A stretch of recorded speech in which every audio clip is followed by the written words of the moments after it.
Hi, my name is Fatima Umarji, a subject expert in financial reporting. I've prepared this video to assist you with a topic dreaded by a lot of students, deferred tax. However, with a good understanding of the basic principles covered in this video, you can build your confidence and do well in the exam. This video will cover a simplification of the deferred tax concept, an overview of the key principles with illustrative examples. This video has been prepared to align with the Study Hub resources in Chapter 17, Income Taxes. And lastly, this is not a reteach of the topic, and it is essential to study this topic in detail. Now, the first point of approaching this topic is to understand why do we account for deferred tax. I'm going to cover understanding deferred tax from both the income statement and balance sheet perspective. However, the focus will be on the balance sheet perspective, since this is the approach adopted by IFRS. Essentially, from a statement of profit and loss perspective, deferred tax is an accounting entry or adjustment to align tax profits and accounting profits. Now, as you know, when you studied current taxes, accounting rules and tax rules differ, and therefore different profits emerge between tax and accounting. It is also essential to note that only timing differences or temporary differences need to be adjusted for and not permanent differences. I will take you through this as we go along. Assuming we have an item of machinery and the accounting depreciation and the tax depreciation are both over 5 years, in this instance, the accounting rules and the tax rules are the same. The result is that for each of the 5 years, accounting and taxable profits are equal, and therefore there is no need for a deferred tax adjustment or a need to match accounting to tax profit.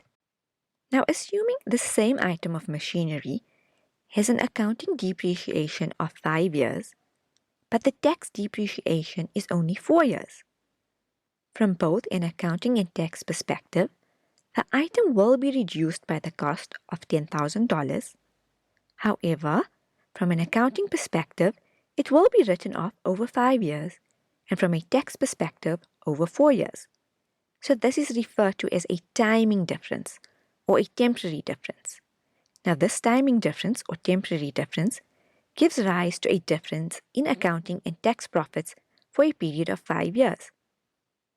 Pause the video for a few seconds and understand the differences in profits for each of the 5 years due to this timing difference. So in each of the 5 years, in order to align the accounting profit to the taxable profit or to match these profits, additional tax adjustments must be processed, and this is referred to as deferred tax. You can pause the video again to understand what adjustments would be needed to align accounting profits to taxable profits in each of the 5 years. Now let us look at deferred tax from the balance sheet approach. So what is deferred tax according to IFRS? It is the accounting of the future tax consequences of the future recovery or settlement of the carrying amount of assets or liabilities that are recognized in an entity's statement of financial position. So the key word that you should focus on is future. But what does this really mean? Let us say if the machine from the previous screen produces soaps, the entity is expected to realize future economic benefits from selling the soaps or if they sold the machine, and this will be reflected to users in the statement of profit and loss as the asset is being realized. So taking the previous example, where the accounting depreciation is 5 years and the tax depreciation is 4 years, there is no temporary difference at the purchase date on 1 Jan X6 because the carrying amount and the tax base are equal. However, at 31 December X6, the carrying amount of the asset is $8,000 and the tax base is $7,500 because of the difference between the accounting depreciation and tax depreciation. Now, at this date, The assumption is that the carrying amount of the machine, which is reflected as an asset in the statement of financial position, reflects that $8,000 will be recovered either through the sale of the asset or by generating at least an equal amount of revenue through its future useful life. And this will be recognized as income in the statement of profit and loss as and when the asset is being realized in future. So from a tax perspective, when the asset is recovered in future through revenue or when sold, the revenue or sales value of $8,000 will be included in taxable income. However, tax deductions will also be allowed on this asset as it's being realized. In this instance, $7,500 of future tax depreciation will be allowed as a deduction.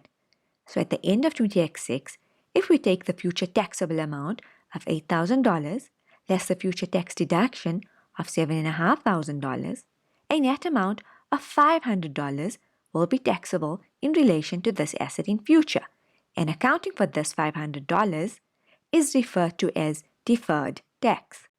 So on the same basis that we show users the future economic benefits associated with the soap machine by recognizing the carrying amount of the machine in the statement of financial position, we also need to recognize the future tax benefits or obligations corresponding to these future economic benefits. These future tax consequences would also either meet an asset or liability definition and therefore must be recognized in the statement of financial position. Now, this is referred to the balance sheet approach of recognizing deferred tax. IAS 12 requires that a deferred tax liability should be recorded in respect of all taxable temporary differences that exist at the year end. The deferred tax liability at the reporting date is calculated by applying the tax rate to the taxable temporary differences at the reporting date. An increase in the deferred tax liability is recognized as an increase in the income tax expense in the statement of profit or loss, and a decrease in the deferred tax liability is recognized as a decrease in the income tax expense in the statement of profit or loss. But we will pick this up later. Looking at the previous example again, at year end, a temporary difference of $500 arises, and this is a taxable temporary difference since the net position relating to the asset is $500 that will be taxed in future. If we multiply a tax rate of 30% to the $500 taxable temporary difference, this results in a deferred tax liability of $150 to be recognized in the statement of financial position. Now, since we had a zero balance of the liability at the beginning of the year, the movement from $0 to $150 is an increase to the value of the liability, and this increase is recognized as an increase to the tax expense in the statement of profit and loss and a corresponding increase to the liability in the statement of financial position. Now that we understand the conceptual basis of deferred tax, pause this video now and take the time to read through the steps on how to approach deferred tax in a question. I will be debriefing each step thereafter. So the first step is to determine the tax base of an asset or liability. Now this is extremely important, and as a student your understanding of how to calculate a tax base should be crystal clear. Now please pause this video and get familiar with this diagram, and I will be applying these definitions in the illustrative example to follow. Step 2 is determining the temporary difference by comparing the tax base to the carrying amount. You can pause this video again to get familiar with the relationship between the carrying amounts and tax bases, and I will be picking up this again in the illustrative example. When applying the tax rate, the information is generally given and you would need to know which tax rate to use. The tax rate that should be used is the rate expected to apply to the period when the asset or liability is realized or settled, and based on tax rates that have been enacted at the reporting date. The tax rate used should also reflect the tax consequences of the manner in which the entity expects to recover or settle the carrying amount of its assets and liabilities. Again, as previously discussed, we have to account for the change in balance from one year to the next, and this change or movement must be recognized in the statement of profit and loss, or OCI, and the balance is recorded in the statement of financial position. In terms of recognizing deferred tax liabilities and assets, deferred tax liabilities should be recognized for all taxable temporary differences with some exceptions. Please go and read up about these exceptions. For a deferred tax asset, it is only recognized for all deductible temporary differences to the extent that it is probable that taxable profit will be available against which the deductible temporary differences can be utilized. Another important concept of deferred tax is where to recognize a temporary difference that arises as a result of an accounting revaluation. Now, since an accounting revaluation increases the carrying amount of the asset but has no implication on the tax base, the deferred tax arising on that temporary difference must be recognized in other comprehensive income. So whenever you see a question on deferred tax and you come across a revaluation, you should immediately think OCI. Now let us look at Activity 4 from the Study Hub with the theory we have just covered. An extract of the Statement of Financial Position is given with a list of balances of both assets and liabilities as at 31 December. We are also given notes for each of these balances. The required is that we need to identify the tax base for each balance as well as the temporary difference. We are also required to calculate the deferred tax balance and amount to be included in profit and loss and other comprehensive income.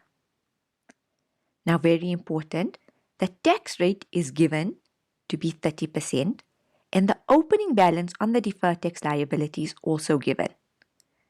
This is important since with deferred tax, we generally need to account for a movement between an opening balance and a closing balance. So again, this is a nice summary approach from the Study Hub, which you can use. So the first step is that we determine the carrying amount and the tax base for each of the balances, and also to then determine the related temporary difference. Let us look at research and development first. So the information states that at 1 Jan, the research and development had a carrying amount of $70,000, and at year end, after amortization, the carrying amount of the R&D is $63,000. Now for the tax base, let's go back to the definition. So we know research and development is an asset and it will generate future taxable income, for example, additional revenue. So the tax base will be the future tax allowances. So from the total cost of $70,000, $42,000 has already been allowed as a deduction in the current year. So the remaining $28,000 is the future tax allowances, and that would be the tax base. Now, since the carrying amount of $63,000 will be taxed in the future, and only $28,000 will be deductible in relation to the research and development in future, a net amount of $35,000 will be taxed in future and therefore will give rise to a taxable temporary difference on the research and development. Now let us look at the information relating to land. We can see the word revalued during the year, so immediately we should be thinking other comprehensive income. At year end, the carrying amount of the land is $200,000, but we need to remember, since land has been revalued by $50,000 during the year, the revaluation, together with its related deferred tax, must be recognized in other comprehensive income. Now, to determine the tax base of land, we know land is an asset and it will generate taxable income in future when it is sold. Now, since only the capital portion is generally taxed, the tax base is generally the original cost and any other cost that would have been capitalized to the land. So in this instance, $150,000. So since the carrying amount of $200,000 will be taxed in the future, and only $150,000 will be allowed as a deduction, a taxable temporary difference of $50,000 arises. For plant and machinery, both the carrying amount and the tax base have been given to us at year end.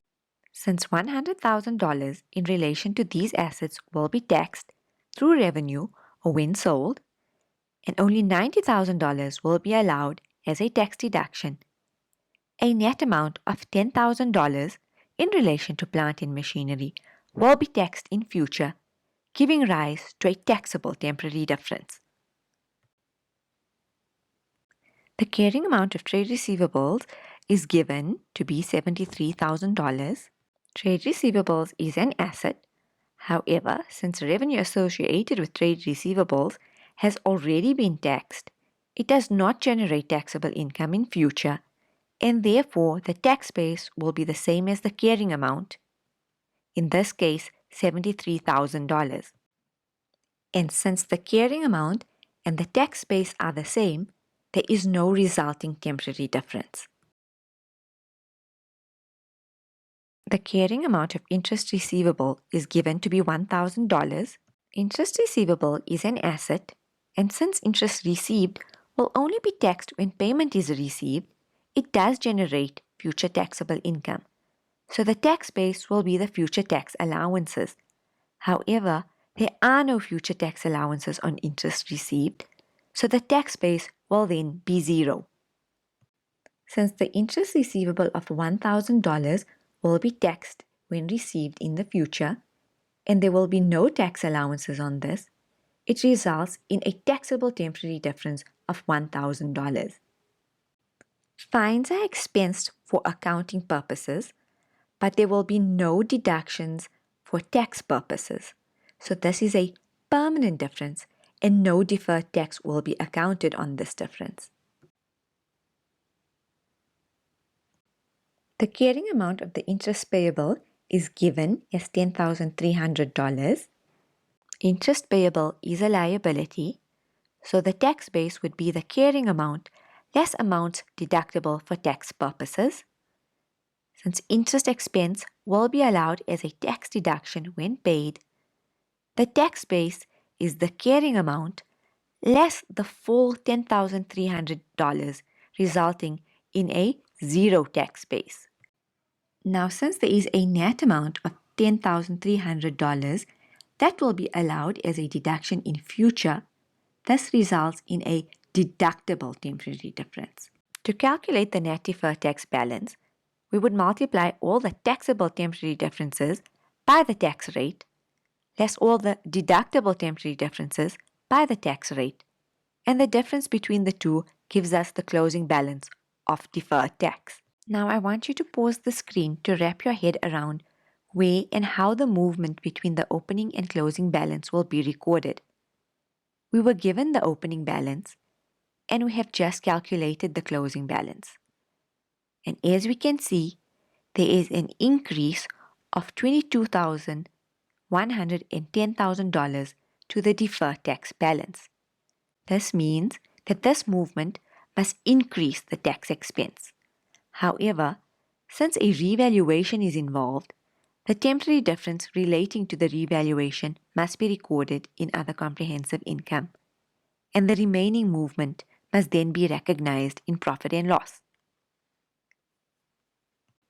Now let us examine the presentation and disclosure of deferred taxes.